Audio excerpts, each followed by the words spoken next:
Salut à tous, je suis ravie de vous retrouver aujourd'hui pour ma vidéo de ma relation avec l'alcool. Ça m'est venu comme ça, je me suis dit que ça pouvait vous intéresser et que je parle de ce sujet-là. Et surtout que j'ai souvent eu un parcours chaotique avec l'alcool. Euh, je buvais pas mal en soirée avant d'avoir ma maladie, avant d'être hospitalisée en psychiatrie.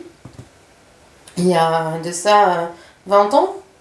Et à partir du moment où j'étais en psychiatrie, l'alcool ne m'a plus du tout intéressée. Et, euh, et ensuite, donc ça a duré 2 ans, cet état de crise. Pendant cet état de crise de la maladie, je ne buvais pas. Ou très peu, je trinquais de temps en temps à table avec la famille, tout ça.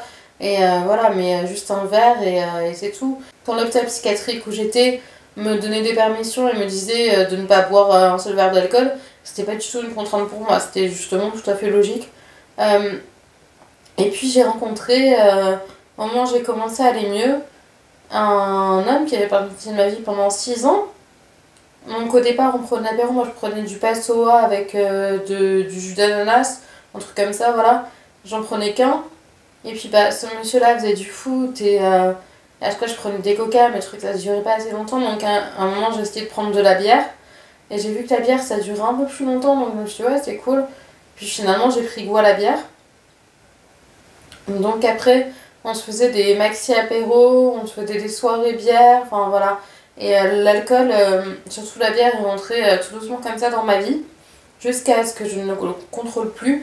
Et que un soir, enfin une nuit, après, après, euh, après être allé à une soirée du foot, parce qu'il faisait du foot comme je vous l'ai dit, je crois,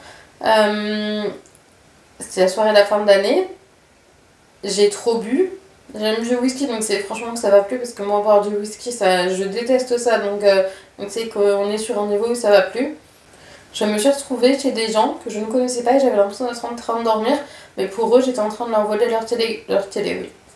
Et là, je me suis dit, voilà, il commence à y avoir un problème. Donc j'étais voir mon médecin traitant qui m'a donné un médicament pour arrêter de boire. Je sais pas ce qu'il m'a donné, mais ça a fonctionné un petit peu. Ça a duré 2-3 semaines. C'est dire déjà la cadence à l'époque, hein. Pourtant ça a augmenté après. Donc, et puis un soir on va à un bar à vin, enfin bière, un bar à bière, ouais, parce que ça s'appelait le Palais de la Bière. Et il me dit, mais c'est pas une bière qui va te tuer, allez vas-y, prends-toi une bière, fais-toi plaisir. Et là ça a tout cassé, j'ai recommencé à boire n'importe comment et tout, et voilà. Alors, il y a certaines thèses que j'ai fait sous alcool, donc là c'est les plus lourdes de réveil, on va dire. Euh, Voilà, donc après j'ai quitté cet homme-là. Mais bon, c'est pas l'histoire, mais j'ai quitté à plusieurs reprises. Et il y a une fois où vraiment je me suis dit non, là c'est vraiment terminé, plus jamais il me reverra et tout. Il m'avait mis à la porte de chez lui en fait. Et j'ai dû marcher pendant des longues heures, donc voilà. Et j'ai rencontré Fred quelques jours plus tard, ouais, quelques jours plus tard. Et mais Fred buvait aussi à l'époque. Là, il ne boit plus en ce moment, mais il buvait aussi à l'époque. Et on allait souvent au café, au bar. Et on faisait la tournée des bars d'ailleurs, et ça ne m'aidait pas. Mais voilà. Il y a eu une grosse coupure pendant le confinement. Donc ça, la tournée des bars, ça a duré des années, jusqu'à ce que j'en ai marre et que je dise ok, on fait ça chez moi parce que ça revient. Enfin, puis même les gens que je voyais, ils m'intéressaient plus. Enfin voilà, ça avait perdu tout son intérêt pour moi, mais j'avais toujours envie de boire. Donc pendant le confinement, déjà, premièrement, j'étais chez mes parents. Donc ça a été, j'ai pas pu boire trop. Enfin, je fais une bière ou deux par-ci par-là. Mais sans trop de.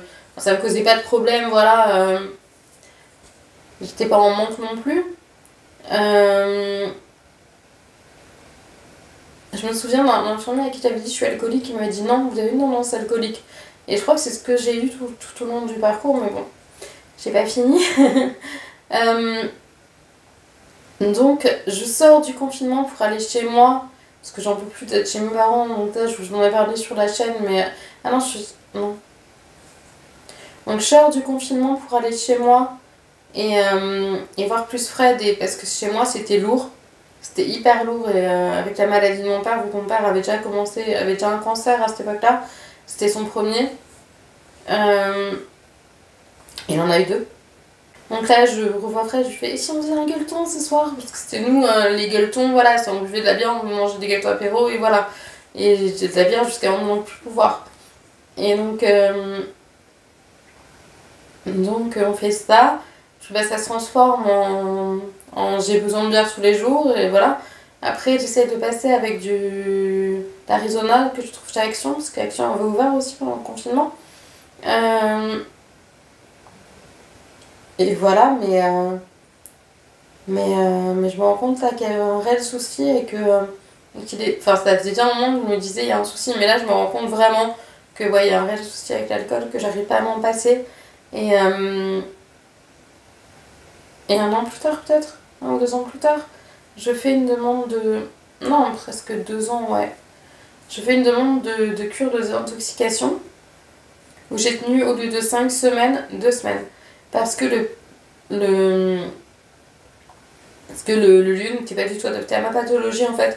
Parce que moi je ne supporte pas les rythmes trop soutenus, trop de pression, tout ça. Et là je sentais que ça me faisait plus de mal que ça.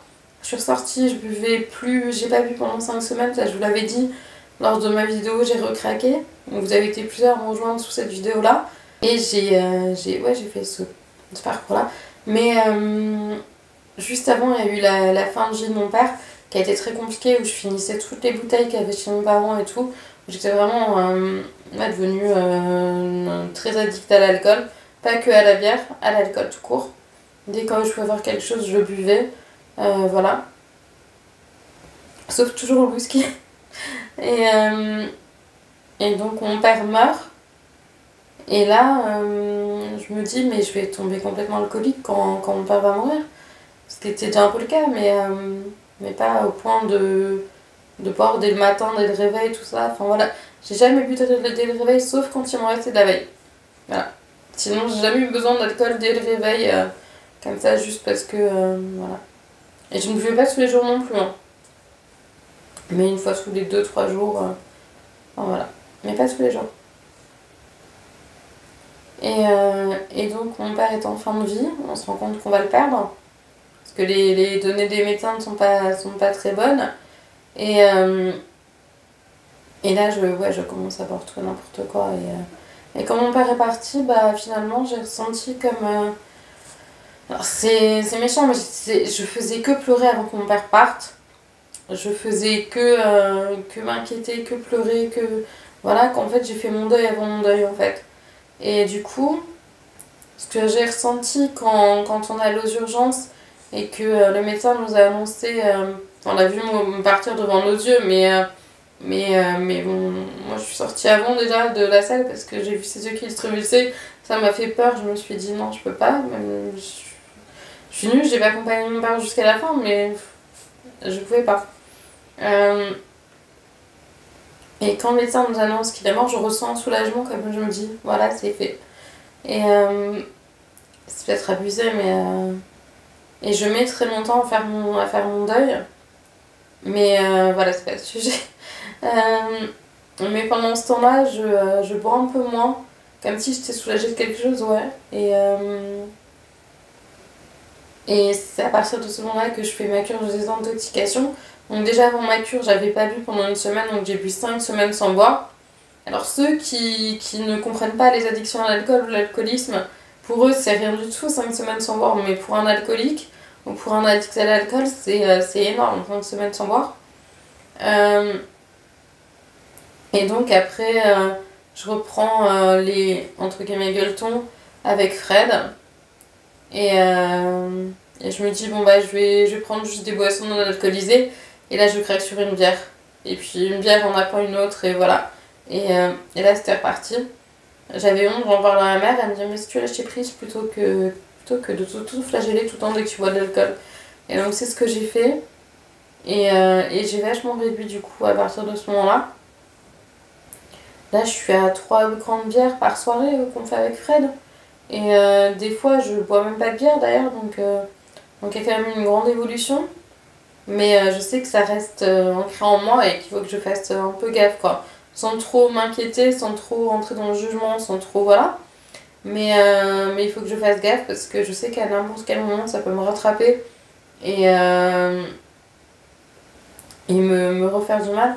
Donc voilà. Donc voilà, j'en ai fini pour cette petite vidéo sur mon parcours avec l'alcool.